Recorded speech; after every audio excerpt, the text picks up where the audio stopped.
I think I'm gonna mark Kujata, the summon from Gongaga, under very underrated, because I mean, this dude is super strong, but next to some of the other summons, you can kind of see why people really don't talk about him. Either way, we here at Direct Gaming are going to show you exactly how to prepare for this boss fight, then show a breakdown of the fight itself, then a full run through of the fight to unlock this powerful summon. Okay, so if you saw our previous guides for Phoenix, Alexander, and such, then first we cover how to prep, then explain the battle, and finally obtain the summon. Videos in the top right corner if you want to check those out. In order to obtain Kujata in Final Fantasy VII Rebirth, you need to fight him at the combat simulator, which can be anywhere you can find Chadley. Now, we can either fight this summon at max power, which is a real challenge, or we can be smart about this. Just like with the previous and future summons tied to the open world, you need to find and analyze 3 crystals around the area you are in this case, the Gongaga region. Once that is done, you can go ahead and fight Kujata at the lower power level. Now, before you hardcore peers go into the comments saying a true gamer faces the challenges head on, you're gonna have to find these crystals anyway, regardless, in order to enhance the summon. So you can either struggle with the boss fight, then find the crystals, or you can be smart about it and find the crystals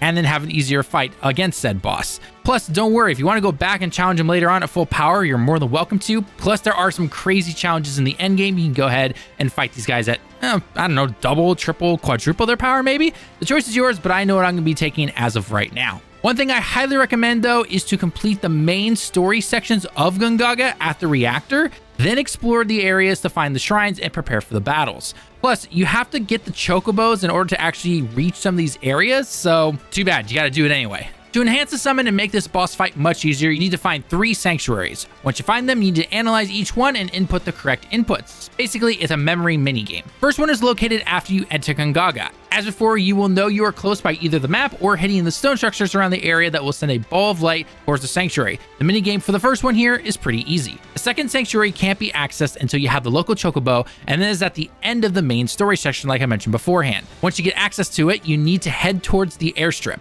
From there, follow along on screen to find the sanctuary, then complete the minigame. The final one is located west of the map. If you've gotten to the tower like here on screen, head into the ruins. Follow the path that the game pretty much lays out for you, and you'll eventually get there. It is a little long, but don't worry, it shouldn't be too complicated. Once you find it, complete the final minigame. One thing to note is that you don't have to do these sanctuaries in any order. I myself went in the order of 1, 2, 3, however, that was just simply by luck. Once you find all 3, it's time to fight Kujata. Fast travel over the Chadley and select Summon Entity Kujata, make sure to scroll down to power level 3, and then go ahead and pick your team. I personally went with Cloud, Barret, and Aerith. I will let you know right now, I lost this battle like 3 or 4 times before I finally got this one. It makes Titan and Alexander look like joke summons in terms of their battles. When you scan Kujata, you'll see that he is actually not weak to anything, just like Phoenix was. However, this boss works with all 3 main elements, fire, ice, and thunder. It will summon giant shards and charge into them and adapt the element of said shard. When this happens, you can actually use the corresponding element that is strong against it.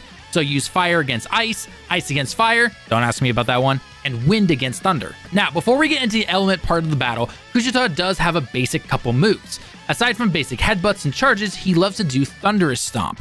When you see this, switch to Cloud or someone who can move very fast. This is an unblockable move, so someone like Barret will not really help you here in terms of trying to block or dodge out of the way. Alright, first up is Fire. Remember, Blizzard for this one is your best friend. Blazing Horn is a basic fireball-like attack, but it can hit multiple teammates, so be careful. It can be blocked or perfect blocked. Flaming Thrash is a spin move that is unblockable, so it's best to use a character that can dodge/move away very fast. Its final move is called Fury Fallout, where tons of little fire sprites will get thrown around the arena from its back. If they touch you, they're gonna hurt, so just get out of the way. Alright, Ice is up next. Also, side note, after some time has passed, if you don't stagger him, he'll actually lose the element and go back to his base form. First ice attack is called Frost Spikes. This will shoot arrows of ice along the ground. You need to step in between them to avoid the damage. Unlike other bosses up to this point though, or other enemies that you face that might do similar attacks, these ones are pretty narrow, so just be careful when it comes to this attack. Chilling Horn is similar to Blazing Horn from before, except it's ice and it has tons of small icicles that will shoot at you.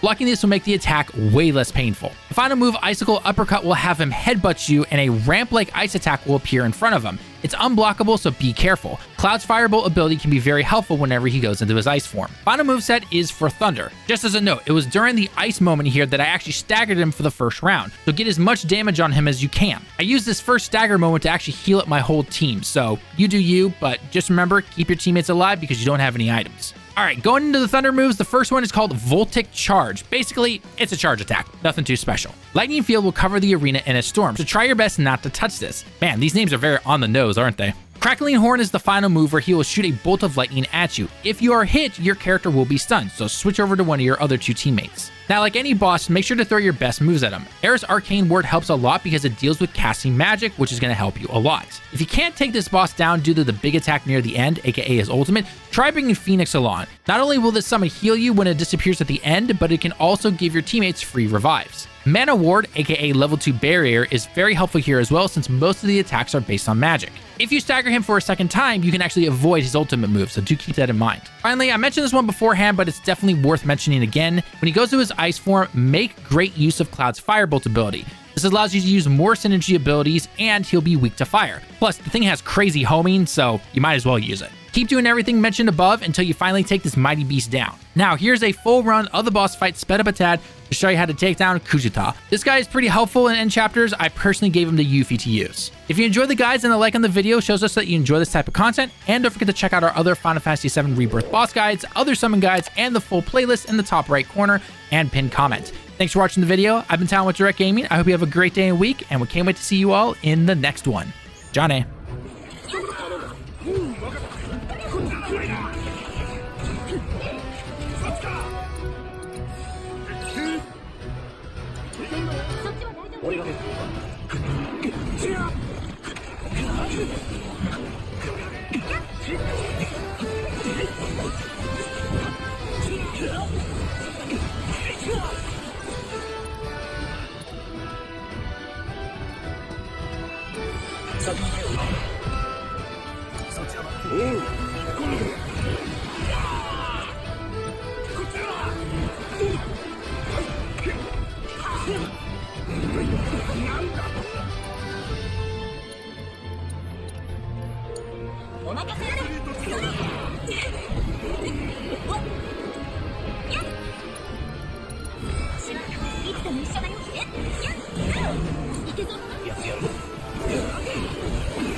Yeah.